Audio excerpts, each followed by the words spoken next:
30 degrees. So when the axis is given, so we need to check the axis length from first position to second position. We have to check whether this problem is a beta angle problem or not. Okay, let us consider the axis from the first position. We have to consider here axis length. The true axis length is, we will get it in the front view, that is 60 mm. So what is the axis length in the second position? So after making an inclination, so this is the axis length what we will get, so in the top view.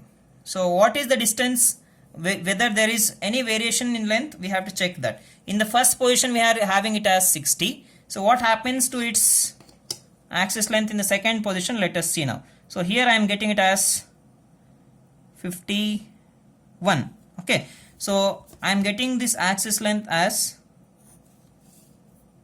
51. So always in the third position we need to redraw the second position figure. So I am getting this as 51. So with the help of this figure I will explain that first. So I have tilted this square prism to an angle of 40 degrees to HP in the second position, okay, like this. So what I need to do is, so I need to take this object to the third position now. So with this A1 as a resting point, I'll pull this object to the third position. So and I'll tilt this object in such a way that the axis O and O1 point should make an angle of 30 degrees with respect to VP. So if I bring from second position to the second position, so in the top view I will be getting the shadow of this object here. Can you see here? So this is the shadow. So in the second position I will get the shadow. So if I go to the third position also, the same shadow will get tilted to an angle of 30 degrees. So what I mean to say is, I need to redraw this second position figure as it is in the third position top view. Okay, so in order to redraw this figure, so we have to check from first position to the second position here, because he is just telling the axis. If he is just telling the axis, he will be talking about the true axis. So this is your true axis length, that is, this is the true axis length, that is equals to 60 mm. But the appearing axis here is here. This is the appearing axis length. So this is my appearing axis. Since there is variation of the axis length from first position to the second position, so these problems will be a beta angle problem because there is a variation of length. Understood? So now let us construct the third position top view and we will obtain the beta angle. So how to obtain is, first I have taken the angle of inclination 30 degrees. Since axis is inclined, I will take the inclination line from right side to left side. Okay, I have considered the extreme position of the sheet and have taken 30 degrees. Okay, so if this space is not sufficient, you can take one parallel line. With respect to that parallel line, you can draw the 30 degree line also. So that is also okay. So see to that. So if I redraw the second position figure in the third position, that redrawn figure should not touch your XY line, not the parallel line. It should not touch your XY line because we are having the corner on the XY line. Okay, so now let us go with that construction. First he has given that true axis length. So hence, since he has given the true axis, so I have considered this 60 mm. So you consider any one point on this 30 degree line. You choose that point carefully and you cut the arc. Okay, I have cut the arc by making use of the first position axis length, that is in the front view we will get. Okay, in case of planes I was taking here directly in the top view, but here we will get the true axis length in the front view. So with this true axis length, take the dimension, you pick any one point on this 30 degree line and you cut the arc. Okay, with respect to this arc, what I have done is, I have taken the parallel line with respect to XY line. So this line I call it as my locus line. So angle of inclination is 30 degrees. I will mark it that. Okay, so one point will be O and the other arc. So right now I will not do the namings because I want the second position figure, not the first position figure. So with respect to the same reference point, I need this second position axis length. So take the distance from O to O1. Take the distance from O to O1. So you place at the same reference point and you cut the arc. See where it will intersect that locus line. The point where it intersects, So that point will become your O1 point. So this will be O axis point and this will be O1 point. So now I need to extend the line in such a way that the line has to pass through this reference point O and it should touch that arc on the locus line, and you extend that until it touches your XY line, okay, in order to measure the angle, that is beta angle. So this angle that it creates with respect to the XY line, I call that as my beta angle. Okay, so let us find out that beta angle, how much we are getting that. So place your protractor along the XY line and you measure the angle, how much we will get. I am getting it as 42 degrees or 43 degrees. So beta I have got it as 43 degrees. I'll write that here. So here as well 43 degrees I have got. Okay. So now let us redraw this second position top view as it is. So right now I am having two corners, that is O and O1.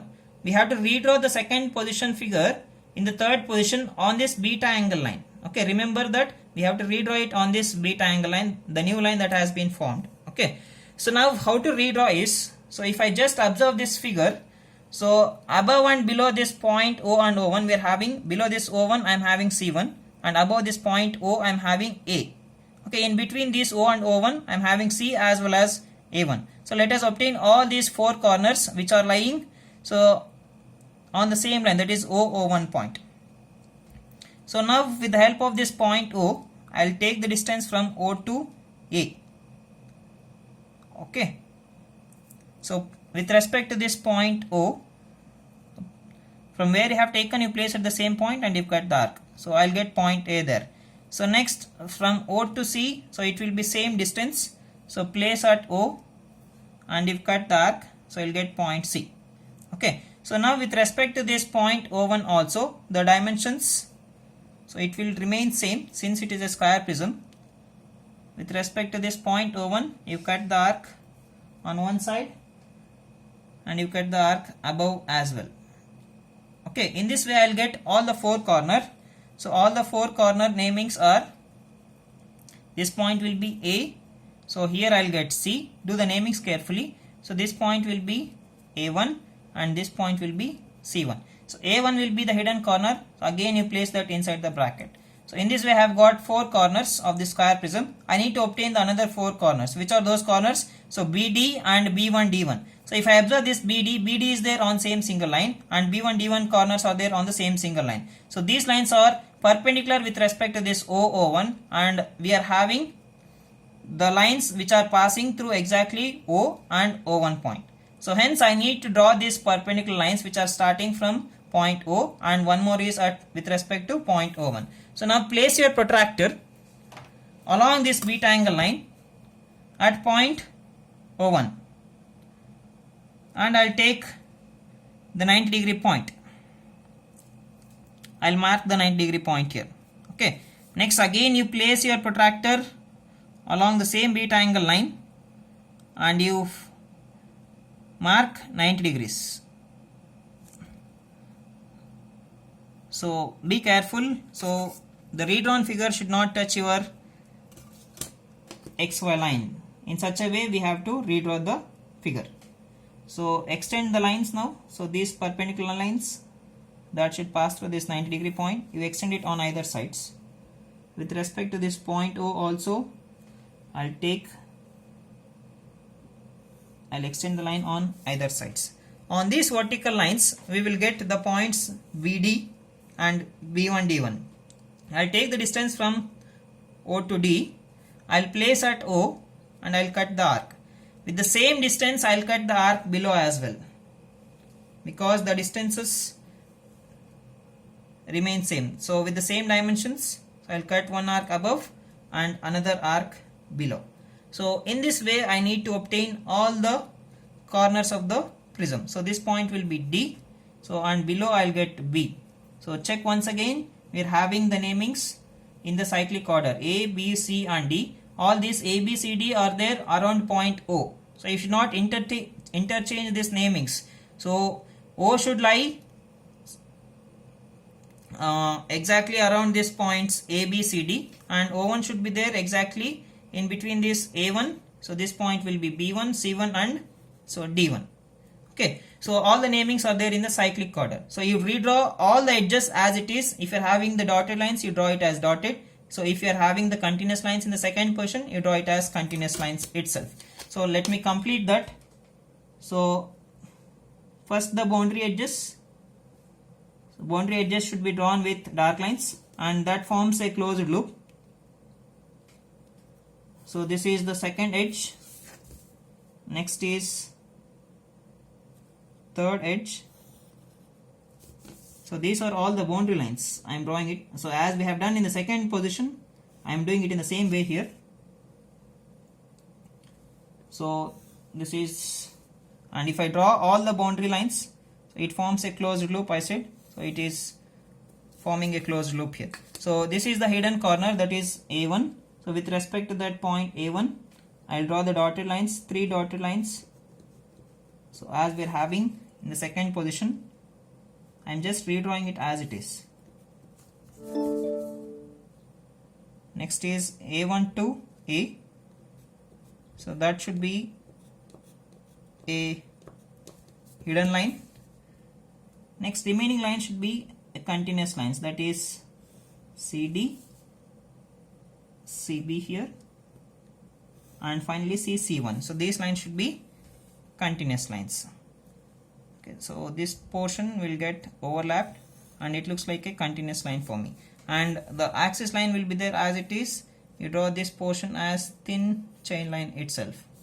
Okay, so this completes the third position top view. So how to obtain the final step now? So final step we have to obtain, that is front view, by taking the projections. If I take the vertical projections, so you will get 8 lines. If I take the horizontal projections, you will get 1, 2, 3, 4 lines we will get. So we will go with horizontal projections because I'll get less number of lines. First I'll take the projections with respect to point C dash. Next is, don't worry about the axis points in the last step. You concentrate only on the corners of the prism.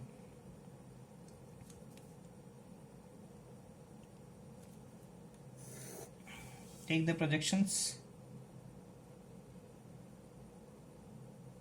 You take the projections carefully. So do we get this on the same line? No. So it is coming slightly below.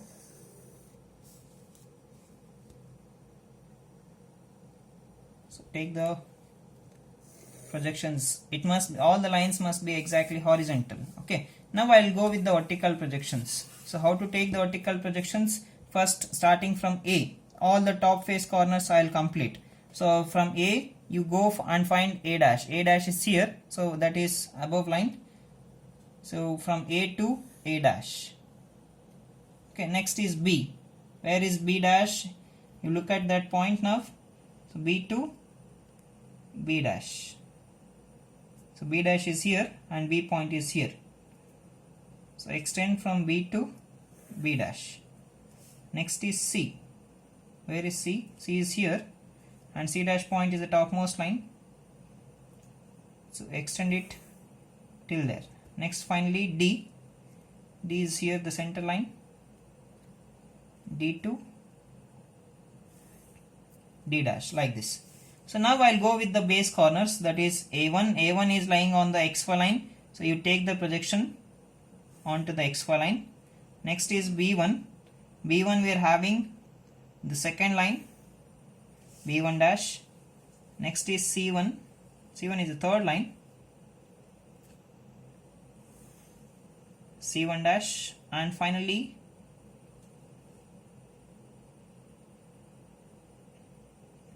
D1. Where is D1?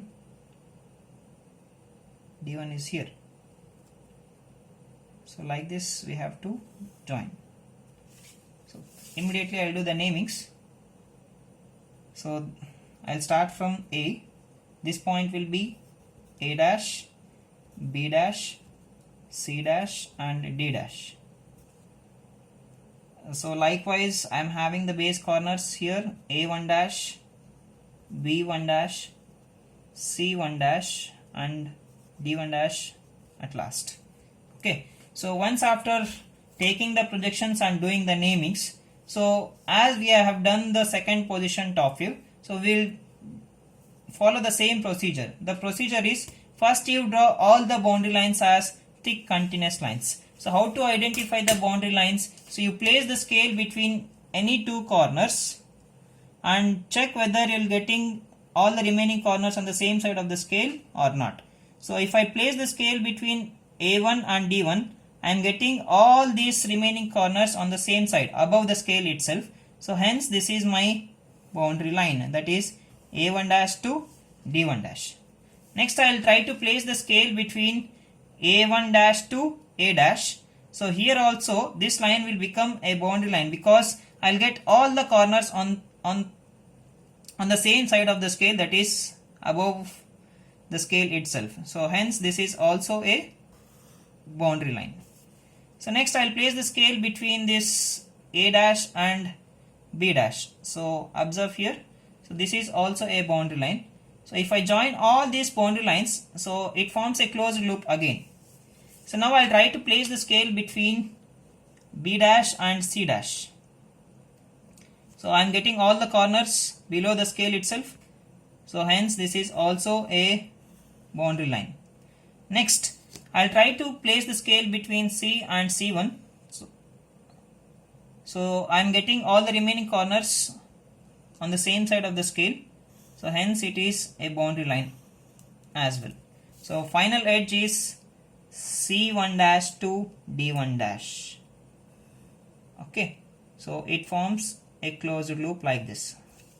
So once after drawing all the boundary edges, we need to identify the hidden corner in this figure. How to identify the hidden corner in this figure? So we have to take the scale, we have to look at the top view figure. So you place the scale on the XY line. So slowly you roll the scale downwards and see which point will appear first. The point D we have to consider. So since I am taking the front view, so I need to consider the corners which are nearer to the XY line. I can tell you that the point which is nearer to the XY line will be away from the observer. If the point is away from the observer, so that will not be visible to this observer. Okay, so which points we need to identify, that I am explaining it now. So you place the scale on the XY line, you roll the scale slowly downwards. So which point will appear first? You consider that point. So which is that point that is appearing here? D it is. So you just go to the front view now. So where is this point D? The corner D is here. So this point D is coming inside this boundary. So if the point comes inside the boundary, so that corner becomes your hidden corner. So if this point lies on the boundary, you should not consider it as hidden corner. If the corner comes inside the boundary, you take that as your hidden corner. Okay, so this is the first point. So slowly in this way we have to check three nearest corners. So first D is over one corner. So I will roll the scale downwards. So next point is A. If you consider this point A, so where is A dash in the front view? So it is here. So you can observe here. So this point A dash is the boundary corner. Okay, so hence it is lying on the boundary. So this is not your hidden corner.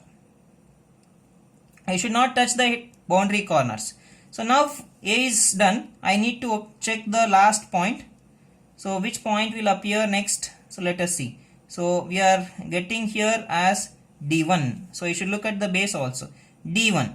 So I am getting in this figure as D1, that is the third nearest point to the X1. So XY line.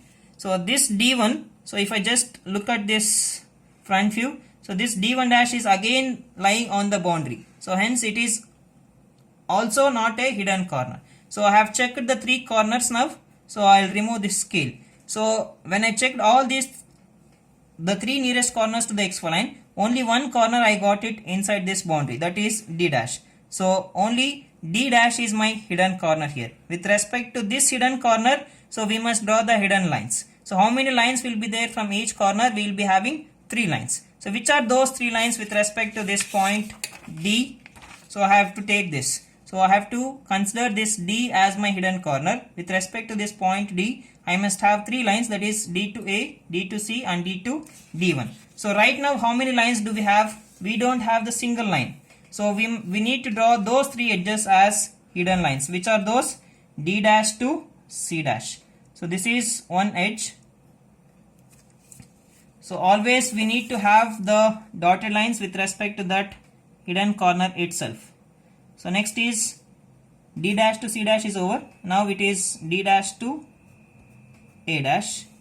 So after that, finally we must have the third edge is D dash to D1 dash. So this is the third hidden edge with respect to that hidden corner, that is D dash. So in this way we need to draw the hidden edges. So once after drawing all the hidden edges, so we have to check the remaining corners for three lines. Before going to that, so let us come to this figure. In this figure we are having the two square faces. This is one square face and this is the second square face.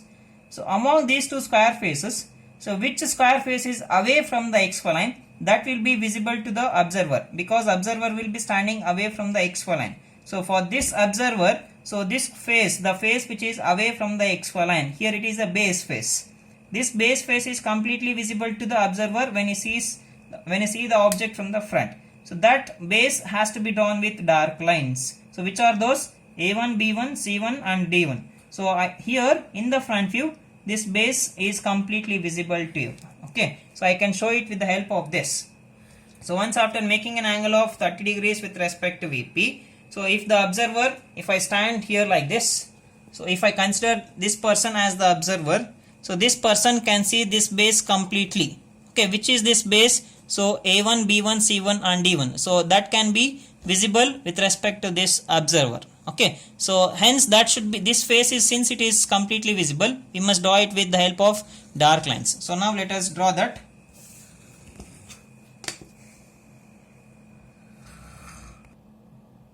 So let us join these base corners with the help of thick continuous line. So finally B1 dash to C1 dash. So in this way I have drawn the base edges as thick continuous lines. So after doing this much, we have to check each and every corner for three lines. At least one line will be missing. Be careful. So which is that line we need to identify. If I look at this point B and B1 dash, B dash and B1 dash, only two lines are there. So which is the missing line? There is a line that is missing, which has to pass through from B1 dash to B dash. So that line should be drawn as thick continuous lines. Always remember the hidden lines or the dotted lines has to start from the hidden corner, not from the other corner. So this lines has to be drawn as dark lines. Okay, so this completes the last step. So only thing that is missing is your axis point. So I need to take already the horizontal projections we have taken from that axis point. So let us go with the vertical projections. I'll take the projections from O1 dash. Next I'll take the projections from this point O. So this point will be O dash and this will be O1 dash. Axis should be drawn with thin chain line. So place the scale between O to O1. So this line should be drawn as thin chain line. You draw it neatly. Okay, so this completes the third position front view. So in this way we have to solve the problem, that is the beta angle problem. So this completes the solution. Thank you.